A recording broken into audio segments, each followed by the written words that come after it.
Does violence in video games translate to violence in real life? That's a question Vincennes University hoped to shed a little light on today. This after the university hosted a debate on video game violence. News 10's Eric Stidman talked to the experts.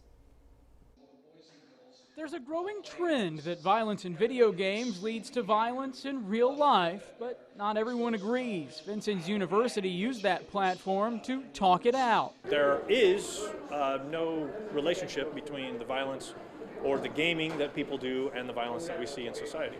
Violent video games do have some influence. There's some research that suggests that some kids and teenagers are definitely affected by excessive video violent games.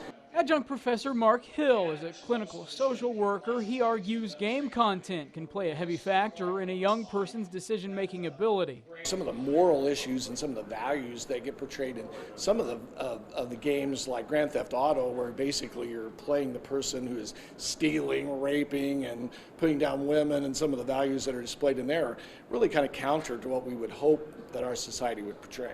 But Assistant Professor Mike Drysdale sees the discussion differently. He argues other factors contribute to societal violence. Broken homes, parent-child relationships, those are some of what I view as major contributing factors to crime and violence. Both sides agree violent video games should be played in moderation, and not all games are considered bad.